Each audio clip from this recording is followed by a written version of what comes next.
जितने भी NEET aspirant हैं उनके मन में एक टेंशन रहता है कि डेली उन्हें किस तरीके से पढ़ाई करना चाहिए ताकि वो अपने लक्ष्य को आसान तरीके से हासिल कर सके। तो सबसे पहले तो तुम लोगों ने बड़े आदमियों को देखा होगा, जैसे आईएएस है, आईपीएस है, बड़े बड़े राजनेताएं हैं, डॉक्टर्स हैं, उनके साथ पीए होता है और साथ ही साथ एक डायरी जरूर वो रखते हैं पास में।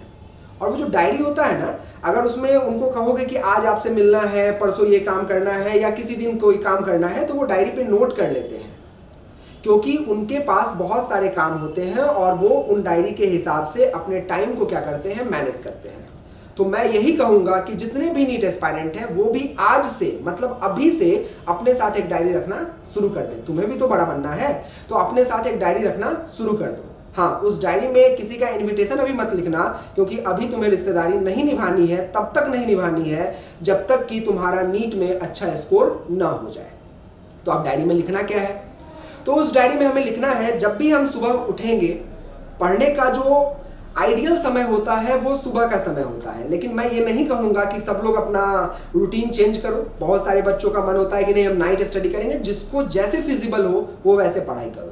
लेकिन जब भी तुम्हारी दिन की शुरुआत हो ना, तो उस डायरी पे सबसे पहला काम क्या करना है कि आज तुमको कौन कौन सा टॉपिक पढ़ना है वो जरूर लिख लेना। जैसे फिजिक्स में हमें लॉज ऑफ मोशन का ये वाला टॉपिक कर लेना है, केमिस्ट्री में हमें रिडॉक्स रिएक्शन का कोई टॉपिक जो तुमको लगता है कि आज कर सकते हो वो कर लेना है, जूलॉजी में ये वाला टॉपिक कर लेना है, बॉटनी में ये वाला टॉपिक कर लेना है, ये उस पर मेंशन कर लेना।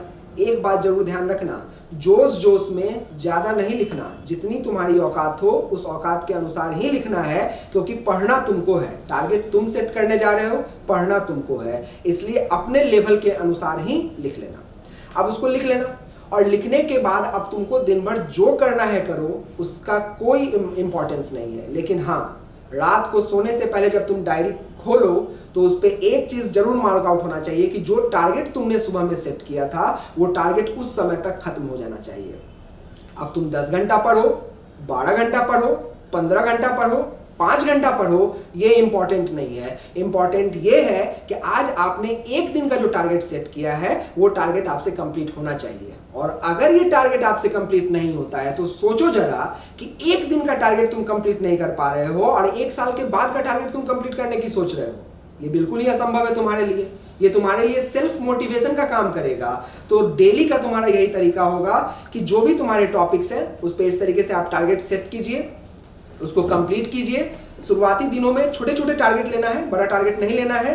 और जैसे जैसे दिन आगे बढ़ता जाएगा टारगेट का जो रेंज है वो तुम क्या करते जाना, बढ़ाते जाना। और अगर ऐसे करते जाओगे तुम सेल्फ खुद ही मोटिवेट होते जाओगे, तुम्हारे अंदर पॉजिटिव थिंकिंग आएगी, पॉजिटिव एनर्जी डेवलप होगा और तुम अच्छे तरीके से एग्जाम के लिए अपने आप को प्रिपेयर कर सकोगे। ठीक है, तो इसी तरीके से करते हैं। Thank you. Let's crack it.